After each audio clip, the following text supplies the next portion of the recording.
89.5 FM. Coming up next, Alois Live, so stay tuned.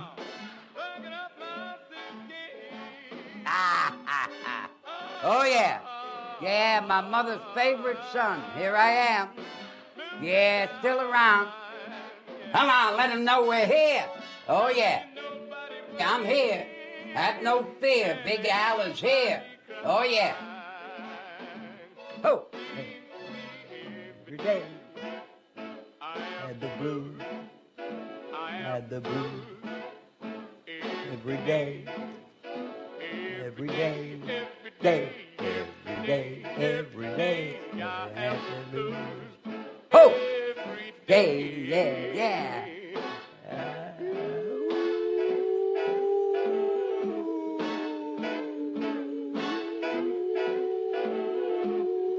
Ha! Ha! Woo! Ha! Take it home now, Joe. Woo!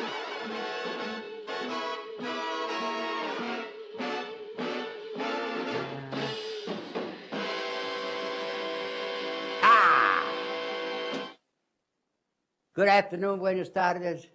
I hope you're all well. It's a lovely day out here in New York. And first of all, I will repeat again, I want to make this indelible in the minds of people, and I've read this before. Why, of course, the people don't want war. But after all, it is the leaders of the country who determine the policy, and it is always a simple matter to drag the people along. That is easy. All you have to do is tell them that they're being attacked and denounce the pacifists for lack of patriotism and exposing the country to danger. Now, a great patriot said that at the Nuremberg trial, Hermann Goering, Nazi leader at the Nuremberg trial. And one other quote from another guy at the trial. The lie can be maintained only for such time as the state can shield the people from the political, economic, and or military consequences of the lie. Joseph Goebbels. Swift and sure has been U.S. retaliation for communist PT boat attacks on the high seas.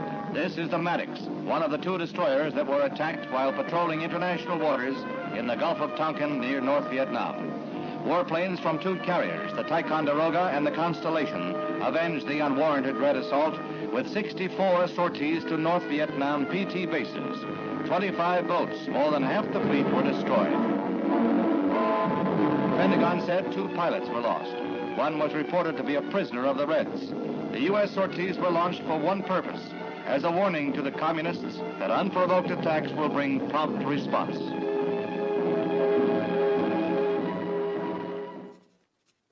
There was no attack. The United States planted that ship. CIA officer testified to that. You can, don't believe me, read it in the congressional record. The CIA took a ship, they loaded it with Eastern European armament, bombs, flares, missiles, everything. Loaded it out to the Gulf of Tonkin, brought along all the dishonest press corps, set a fire on the ship, and all the explosives started to go off. And they told the press, you see, we're being attacked. And the end result was, you know, they kept sending more and more troops in. And most Americans were unaware of that. Where are they going to get that kind of information that I just did? And this is my own subjective personal belief, was even if I was able to get on national television or national radio and tell them the two things that are in the congressional record, it wouldn't make any difference. out of which a statistic came to me. And I discussed it with John. The Senate has 100 members, 2 senators for each 50 of the states. And the House of Representatives has something like 464 members.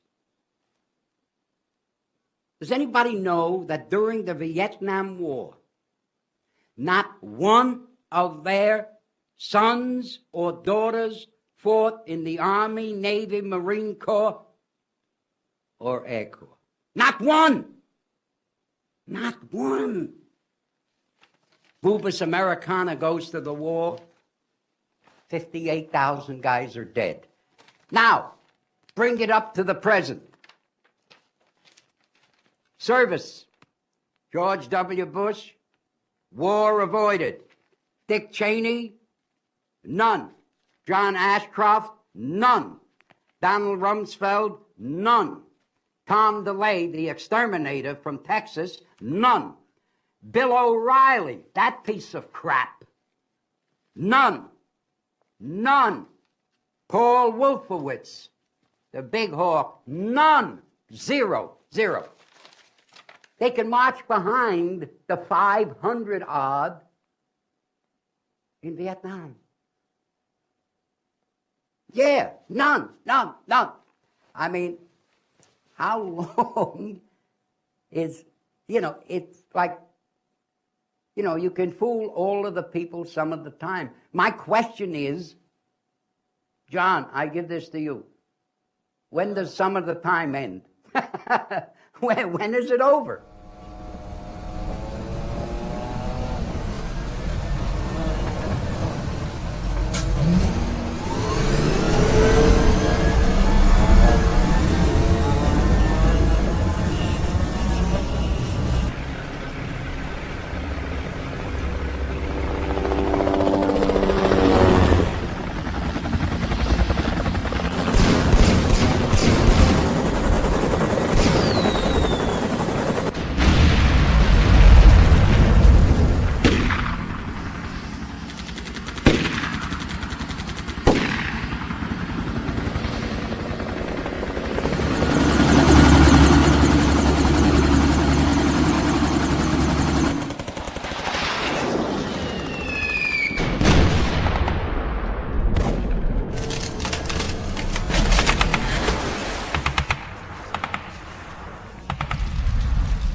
I cannot imagine the horror of. You get a telegram. The War Department is sorry to inform you that your son, Edward, is now dead and killed in action. You're talking about a person who the parents remember the day he was born,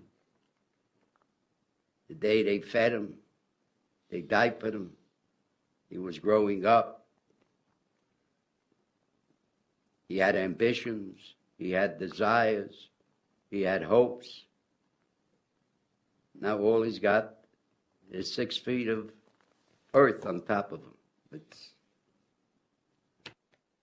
You have to understand also that it was also a class war.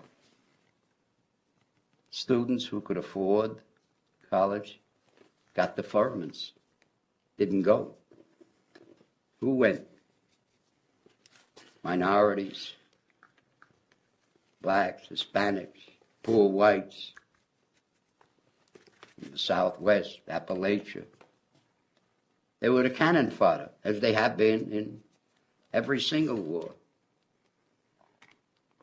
And it was only when the body bags started to come back that more and more people started to say they didn't question the legitimacy that it was based on a lie, but wait a minute, our sons are getting killed. And then, of course, the protests increased.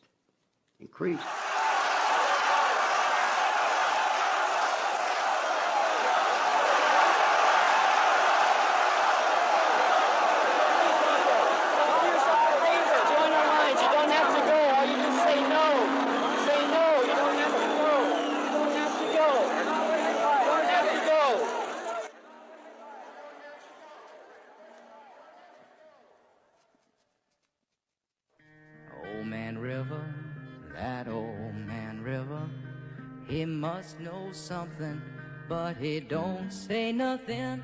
That old man river, he just keeps rolling along. 'Cause you and me, we're sweating straight, body all aching and racked with pain. Load that barge, lift that bell, get a little drunk, and you land in jail. Yeah. But I get weary and sick of trying, 'cause I'm tired of living, but I'm scared of dying. And old man river, it just keeps rolling on.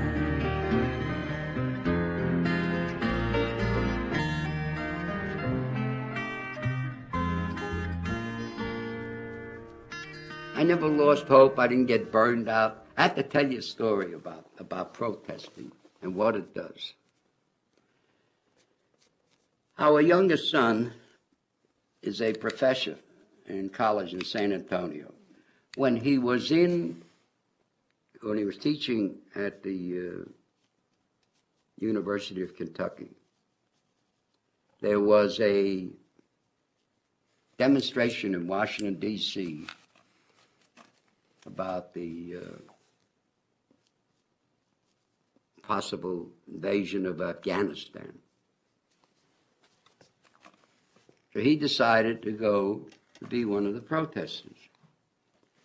And he took with him our youngest grandson, Raphael, who was then about 1.5.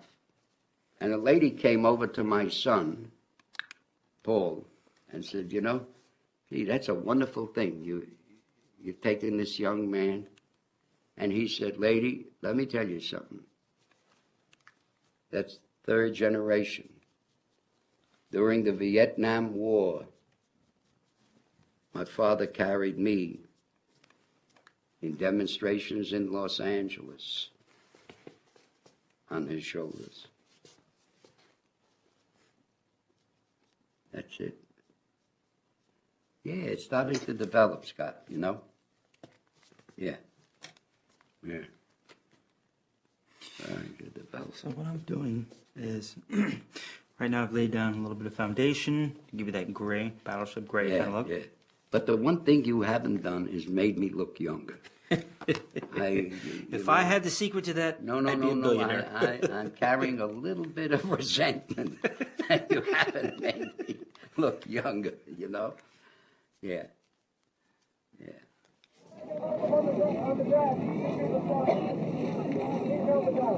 We're going to do a lot of freaky things. We're going to get the Pentagon to rise in the air. The Pentagon's a very